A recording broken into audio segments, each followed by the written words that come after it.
I'm sure this has come up before, but in case it hasn't, let me let you in on a little secret. All the flagship stuff is really fun, but I am a sucker for ambitious, competent, cheap smartphones.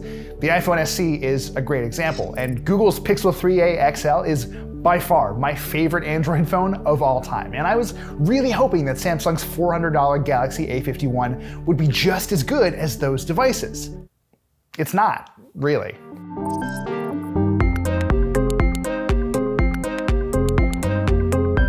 Now don't get me wrong, I don't think this is a bad phone. I just think that Samsung's balancing act between price and performance isn't quite right here.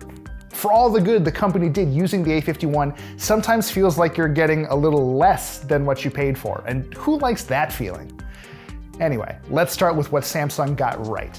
The A51 in no way looks like a $400 phone. It's slim, it has this really slick rear finish that refracts light in some interesting ways, it has a hump filled with cameras around back, and it has a spacious 6.5-inch Super AMOLED display up front, which we'll get to in a little bit.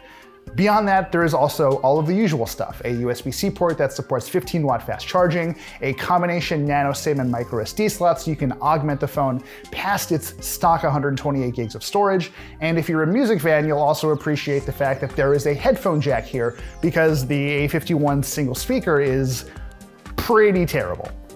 Taken as a whole, I think this is the best looking mid-range smartphone out there right now, but there are a few things you're gonna have to keep in mind. For one, thanks to that display, the A51 might not work for people with smaller hands. It's definitely thin and pretty manageable, but it's still a handful. The Galaxy A51 also lacks any kind of IP rating for water or dust resistance, which is not at all uncommon for phones in this price range, but it does mean you have to be at least a little bit careful with it. What really elevates the A51's design is its screen. It runs at a perfectly fine Full HD+, and it's one of Samsung's Infinity O displays, which, if you're allergic to marketing BS, basically just means there's a hole cut out to accommodate that 32 megapixel front camera instead of something like a notch or a teardrop.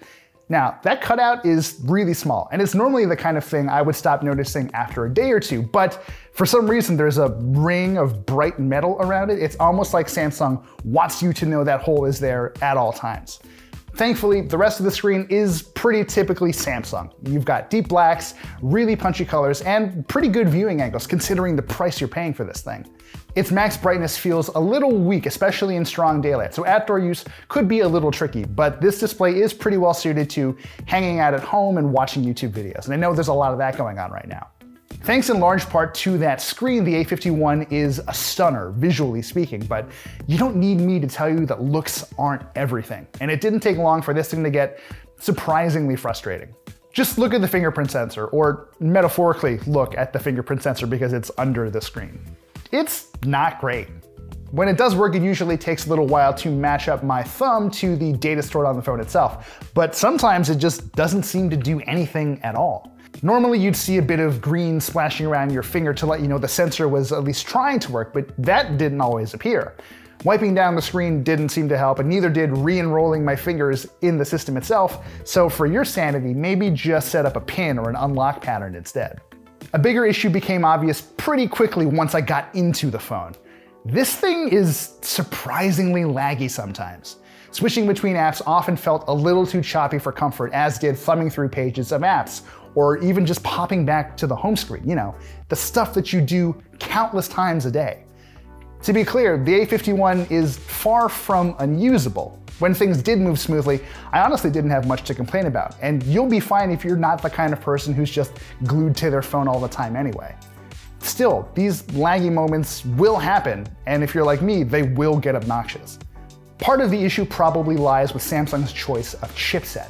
Instead of using a Qualcomm Snapdragon like it does for most of its US-bound Android phones, Samsung went with one of its in-house Exynos 9611 chipsets with 4 gigs of RAM. From what I can tell, there's not a whole lot of difference between this sliver of silicon and the Exynos 9610 that Samsung started using in late 2018. Some of this newer model's CPU cores run at a marginally faster clock speed, and it supports a wider variety of rear cameras, but that's really it. The fact that Samsung would splurge on a great screen and use a relatively minor refresh of a chip that was announced a little over 2 years ago tells you a lot about Samsung's priorities here. Still, it's not like this chip is a total slouch. If you're willing to fiddle with the quality settings a bit, you can play through a couple matches of PUBG without too much fuss at all. The problem is hard to diagnose, but it's there. In fairness to Samsung, people contemplating a $400 smartphone probably know not to expect best-in-class performance. The bigger issue is $400 is still a decent chunk of money to drop on a smartphone, and devices like the Pixel 3 prove that you can get consistently smooth performance for that amount. Whether it's because of Samsung's One UI running on top of Android 10, or poor memory management, or a lack of optimization under the hood because this is an Exynos chipset, not a Snapdragon, or something else entirely, questionable performance like this makes the A51 hard to recommend for the price. I had honestly hoped that epic battery life would have sweetened the deal here, but it just wasn't meant to be. Despite packing a sizable 4,000 mAh battery, the Galaxy A51 is only good for about one full day of use. That's not awful by any stretch, but when you consider that other mid-range phones like the Moto G Power, a device that costs $150 less, has a battery life measured in days, not hours, the A51 can't help but feel a little disappointing in this department. At least the cameras are pretty good. Most of the time you'll wind up using the 48 megapixel standard wide sensor, which, like most other phones with pixel-rich sensors, produces smaller 12 megapixel images by default. As usual for Samsung, you're going to see a lot of vivid colors and some pretty decent dynamic range, but I'm sure you pixel peepers will notice a distinct lack of fine details when you zoom in. If you want to think of this another way, these are great photos to post on Instagram, but maybe not for printing and mounting on your wall. Unfortunately, even the decently wide f2.0 aperture doesn't help the A51's main camera much in low light. Colors tend to look a little washed out, and details get smeared into oblivion. Meanwhile, the 12 megapixel ultra-wide camera turned out to be kind of a pleasant surprise. It captures a 123-degree field of view with minimal barrel distortion around the edges, and its colors are somehow even poppier and more saturated than what you see from the main camera. If you're walking around outside and taking photos, expect those pale blue skies to look a lot more neon than they do in real life. Since this camera is mainly meant to capture lots of attractive, well-lit spaces, it's perhaps no surprise that it struggles more than the main camera does in low light. The colors are maybe a little better, but it's not great overall. Instead of a telephoto camera, the A51's third rear camera is a 5 megapixel affair for macro shots, which is great if you're one of those people who likes walking around and taking pictures of coins and flowers. It's too bad though that this sensor never really gave me the kind of crisp, super tight images I had hoped for. I think that's partially because the camera's image processing tends to iron out some of those finer details, but you also have to hold the phone really still to get any macro shots worth keeping. And that last lens is basically just a 5 megapixel depth sensor that Samsung uses for help with its bokeh-filled portraits. And there's not a whole lot to say. It does its job pretty well. I've seen more than a few phones struggle to accurately separate the subject from its background, and the A51 handles the task without too much fuss at all. No matter which camera you spend the most time with, just be prepared for good, not great results. If getting the best all-around photos is your biggest concern, then you're much better off going with something like Google's Pixel 3a or the iPhone SE if you don't mind switching to iOS. Samsung's real edge here doesn't lay in the quality of its images so much as the flexibility that multiple cameras provide.